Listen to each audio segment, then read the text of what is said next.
for all intent and purposes and for the record, Yes. the figure that shows that the population of Kiambu as it is as 2.4 million is erroneous. My belief, my facts on ground is that the population of Kiambu is in excess of 3 million right now. And that's why I said, because the guidelines were given that the data that will be captured is where that person who was counted was on the reference night. Most of the people maybe did not understand that that was what was going to count, and some of them may have missed on being counted. What I'm saying is that, yes, the results are out. We can say probably they are to a certain level credible, but not necessarily completely accurate. And I'll be saying that I believe if you look at, and the most important informative reference would be, look at the voting pattern and the numbers of the year 2017. If you look at Kiambu, the people who went to the ballot box to cast their ballot were more than 1.2 million. So you're talking about 2017, 1.2 million going to the ballot box, and then you're saying that we have a population. So this figure should be more according to your assessment. And you know, Dibal, let me first summarize that by saying, if you look at then the scientific data that is behind it, if you look at the growth rate in Kiambu and generally within Mount Kenya region, it is one of the lowest. If you look at the number of people who are categorized as young, we have the lowest. Indeed, we have the smallest group of people who will be graduating into future voters, and that's a discussion we'll have on what we'll be telling our people to do, because we have to rethink on how we have to grow that demography of the people who will be now transitioning to new voters. But if you are saying that in that region, thank you, the voters who are eligible and the people who are within what you call the adult sphere are more than 70%, close to 80%, then how would you be saying that out of 2.4 million people, and you had 1.2 million voters, then how would you saying that would you be saying that we have 2.4 million people? We are more than 3 million. Indeed. Thank you. So in Mount Kenya, I did the mathematics, for example, in Mount Kenya region, you find that it shows like you have about 14 million population in entire. Thank you. It is in excess of 17 million. Are you having scruples with these numbers because are you planning to be running also for the governorship of Kiambu? So you think this is actually... Well, I mean, you know, Dibal... I'm just asking. Extrapolating these figures with 2022. I'll use your analogy and your terminology. You normally say that we cross the Rubicon when we get there. But you know, there are even bigger positions than the government. And so I'm not fixated that I have to work and chart my political work and career right now because I'll be governor. Who tells you? Know, you forgot that you used to call me DP when I was sitting here just the other day, man. And you were calling me a running mate. Why are you reducing my scale? And anyway, if that might be, I mean, so be it. So be it. Yes. Okay, right. Yeah. Let's hear from Aaron Cheriot on the census. Well, I haven't had opportunity to thoroughly scrutinize what it is that informed these final figures, whether there was any arbitration in terms of to take care of those who may not have been counted. I remember, Dibal, you told us last week that you are, for example, one of those Kenyans who were never counted in this census exercise. Is that the case? Yeah, no one appeared on. No one appeared before you. I dedicated. So if you add my number there, it should be. You should add. Yeah. For example, there's so many Kenyans who are not counted. If actually, you pick this panel, you'll have to add Jakoyo. Jakoyo was not counted. Yeah, he wasn't counted too. Oh, maybe Jakoyo was knocking back some beers in some, bars somewhere. Yeah. Were you in your house that particular? They had closed the bar. They had closed the bar, actually. No, but you know, he's a bar owner, so he may have locked himself in. Maybe he locked himself in on the day they were counting people. For you, I don't know where you are, but it just tells you that there might be issues. What I would wish to challenge, though, is the fact that sometimes we want to introduce politics to what should otherwise be just a scientific exercise. Of course, it can't be scientific alone, because given the fact that population is one of the avenues that affects, one, the size of representation in this country, and more importantly, the revenue that is allocated to the various counties. And now that you're considering the third generation formula, one of the most weighted parameters is actually population.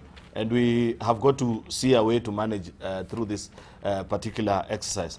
I did make a suggestion, which unfortunately was not taken up by majority leaders, both in National Assembly and Senate, that there ought to have been a select parliamentary committee to oversight the census exercise, right from planning all the way to execution. Unfortunately, they got busy perhaps with other things.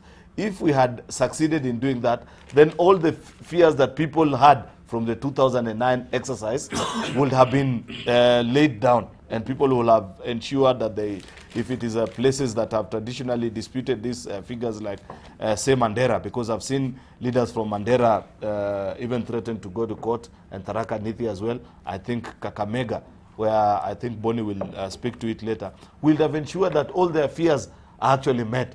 But now, supposing that these ones, I would wish to believe differently, Bonnie, that the 2009 one, being manual, as opposed to these ones which were purely paperless and done on a digital platform, I would tend to believe that these ones are a bit more accurate as opposed to the 2009. Yeah. Therefore, anyone building on a case of saying, oh, in 2009, we were 100,000, how can we be 107? Mm-hmm. I think it's erroneous, because you're using a wrong premise to begin with. But if people have got justifiable reasons that they believe that for one reason or the other, they were not properly counted, I believe government and the Kenya National Bureau of Statistics should make these figures and the statistics readily available. Because if it was done online, all somebody like Bonnie, because I've seen since we came in this morning, Bonnie today has been a mathematician. Instead of making political points, I haven't seen much of it, but I'm seeing Ikolomani, this number, he's really keen on Kakamega and what has happened. So one thing KNBS should be able to do to Bonnie is to give him the raw data. I believe under Access to Information Act, he is entitled to receive the same, so that he can be told in Malinya, that is a village where Bonnie Halwale comes from, that there were this number of people. And Bonnie can begin doing his mathematics from there and see whether it makes sense to him or not. That is what I think will help us in this exercise. Otherwise, disputing it just because maybe we do not agree with the variation from what it was from 2009 to what it is in 2019, to me is misplaced. I have that feeling also like Wamatang'i. I've always had the feeling that the county I represent, by rough estimation, knowing the households and the number of people that live there, should be slightly over 1 million. But right, we polled at 901,000. But I do not have justifiable reason to believe that the figures are inaccurate. Curiously though, Dibal, we were told that Huduma number was to be a precursor to this census, that it will guide and provide the framework, to guide and say, oh, in this particular region, these are the numbers that you're expecting.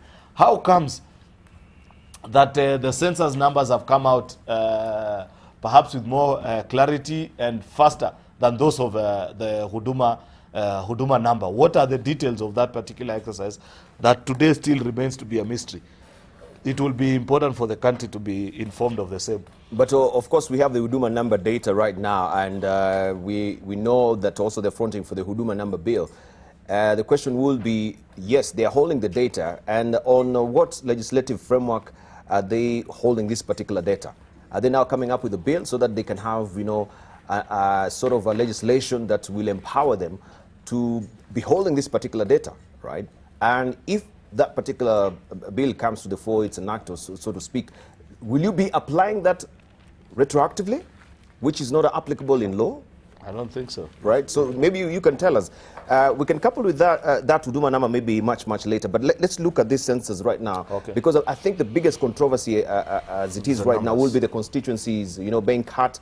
Others are also being reserved because they're not meeting the population criteria as set out in the Constitution. Maybe we can get clarity on it, because I think this is some of the bugbears and fears that maybe politicians are fearing as well, that will affect, also maybe the electioneering period. Any of you? I think I've lost my sequence. Was it Boni Halwale? I want to confirm to Kenyans that the so-called population census, which was released yesterday, was not true. Was not true? At all. One, there is such a serious interest in the world population that the United Nations has put resources on the table whereby the population of the whole world is tracked, not yearly, not monthly, not weekly, not daily, but by second. So according to that standard that is continuously going on without political bias, the population of Kenya today is 52.9 million people, the population of Kenya. According to who? According to the UN. I've told you there is a standard that they use because the United Nations is interested in the population of the world. But what is this report? I'm not really privy to it. Google. Go to Google. Just now, where you are. Yeah. The So population of Kenya we need to is confirm. 52.9 million people. Now, But when did they carry out this particular exercise? it is it goes on per second, per minute. Where do they per collect day. the data from? Okay, that is a scientific process which you can follow Yeah, because this after we have read. will inform us on how this particular figure is coming up. How it works is that the UN is able to know the population growth rate in every country, in every region, and in every continent. And it factors in the unique characteristics of that area, that community, including the mortality rates amongst people under 5 years, including the general death rate of the population, including the migration, like from people from Africa going to the US and so on. That's how they get these things. And it is there now. So according to this international standard, the population of Kenya is 52.9 million people.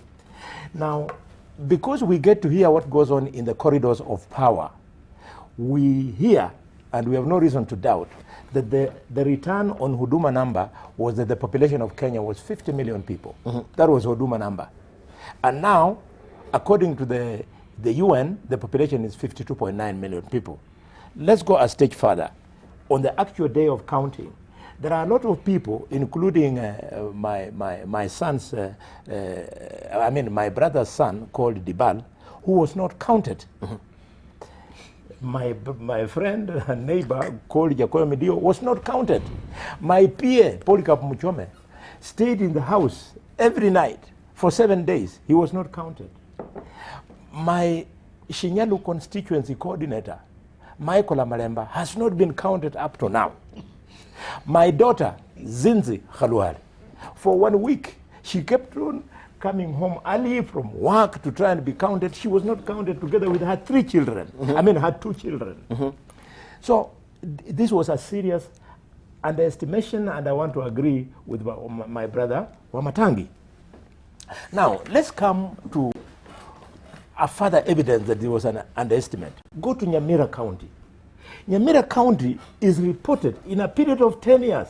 Nyamira, the Kisses, with one of the highest growth rates, not just in this country, but even in the region. Kisses and Luyas are the highest growing. They are saying the population of Nyamira grew by 7,324 people, an entire county. In 10 years. That is not possible. Okay, let us go down to Ikolomani, and I think this is where Cheriot was waiting for. Koromani is the biggest disaster. In 2009, the population of Ikolomani was 143,000 people. According to the current census, the population of Ikolomani has dropped from 143,000 people to 110 people.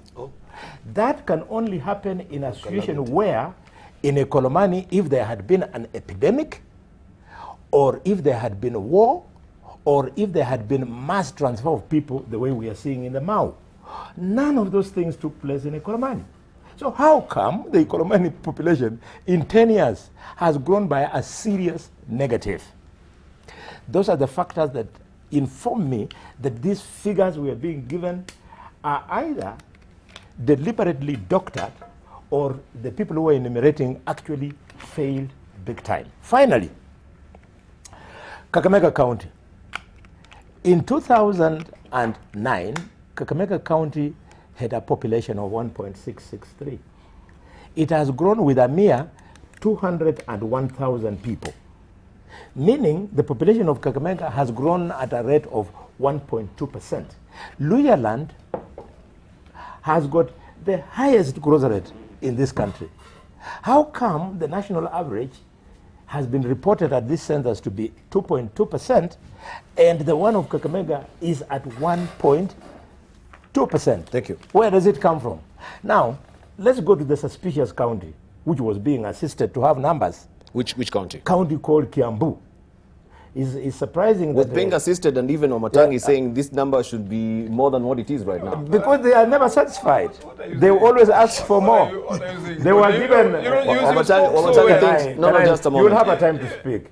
So They've been Kiambu, marginalized even on this. yeah, Kiambu, which was number 3 in population in 2009, and now has shot up to number 2, overtaking Kakamega. Kiambu, the population has grown from 1.6 to 2.4, a whooping 800,000 people. And Kakamega, which for obvious reason grows faster than Kiambu, has only grown by 200,000 But let's look at the dynamics in Kiambu, because I think also a lot of people are buying property in Kiambu. I don't want right to look now. like I'm ignorant. Let me just conclude my argument. But you're making the argument. Look, wait. So Kiambu has grown 800,000. Kakamega has grown by only 200,000. Granted that there are more people settling in Kiambu from other communities, Yes, thanks to the industrialization, but it cannot be a justification of a whooping differential of 600,000 people between Kiambu and Kakamega. Somebody is using this census so that resources can be skewed to be taken to particular regions and particular communities. There is no other reason. Right, let's say from Otiende, there is no other reason. You agree with the sentiments being shared here by Boni Khalwale? I don't agree at all. Okay. First of all, when Dr. Boni Khalwale refers you to Google and tells you Google is your friend, it is true. But Dr. Google only gives generalization. And in the case of the population of a country like Kenya, it's projection. The work of the census is to ascertain the numbers. So as between a projection and numbers that have been ascertained in a largely scientific manner, Yes, I would go with those numbers, not the projection. Secondly, and I agree with Aaron, I think the 2019 census is by large more credible than what we had in 2009. I think that was a sham in so many ways. And you will remember, it even took the intervention of the minister to nullify results in certain parts. People went to court. I mean, it was just a charade. So, quite honestly, I would not dispute the current numbers based on anything contained in the 2009 census, because that was a sham. Dispute it on any other count, but not on that one. Thirdly, even though I have not analyzed the report with a toothpick, You better. and even though Dr. Lwale purports to speak to it, and I'm sure he has not even seen the report except what's captured in the newspapers, I would have no reason to dispute it for now. Okay? I think that the government made a decent effort to have a credible census. I think it's a good thing that it has come out now, so we can now start analyzing it properly with a toothpick. And if anybody has any legitimate reason to believe that the report does not reflect the reality, then you also have the option to challenge it judicially and to demonstrate what is it very clearly that you're disputing, other than generalizations like now Dr. Lwale is saying it is skewed for this, it is skewed for that. I think that's not fair. Was everyone counted? Well, Senator Wamatang'i says that people in Kiambu were not there on that night of counting. I don't know where they were because because first of all, the bars were closed. If the bars were closed as we believe, then they must have been available. Secondly, I think a large percentage of population in Kiambu live in Kiambu but work in Nairobi. Yes. Which means we suppose that at night they're back in Kiambu. So they couldn't have been in the middle of the city. So I don't think that's a fair thing. And for me, I believe that either everyone was counted directly or by proxy. So Dibal, we don't know. You may have been counted by proxy because they will even go and ask, you know, even if it's your old man, yes. Yeah. How many children do you have? What are their particulars? So even you and Jacoyo may have been counted by proxy. It's not entirely true that your numbers may not be in there. Is it true, as Senator Wamatang'i says, that these results are skewed? Because, as he says, in Kiambu alone, in the last election, about 1.2 million people voted. I think that is the precise point. One of the things that these numbers are debunking is the myth of the numbers that we were told in the last election, that Jubilee had the numbers. If you look critically at what this census is demonstrating, it actually busts that myth of numbers. So when Senator Wamatang'i says 1.2 million people voted, obviously, the result of IEBC would be showing that. But ukweli wa mambo ni kwamba there were no such voters. They were just ghost voters. So to dispute these numbers based on those created, you remember when we were demonstrating in the Supreme Court, yes, the impossibilities of those numbers, and everybody thought it was a joke. Now you have it on the authority of Senator Kimani Wamatang'i, that more people voted in Kiambu than actually exist there. How is that possible? Lastly, lastly, is the tie with Article 89. I think although the analysis goes ahead and presupposes which constituencies, you know, we might be scrapped, which ones will be added, a careful reading of Article 89 suggests that there's a lot of protectionism of existing constituencies. So that even when the IEBC comes to the review of constituencies, it is not automatic that they will be reviewed based on these numbers. Of course, there's the numbers and the quotas, which is to be factored. But it's tampered with a lot of other things, if you look at Article 89, so that it's not automatic. So the fear of those who look at the numbers and then see my constituency is going, that's an illegitimate fear for now. They should tone down. Let's just objectively ascertain how many people exist in which constituencies, in which county, in which region, and then we work with that.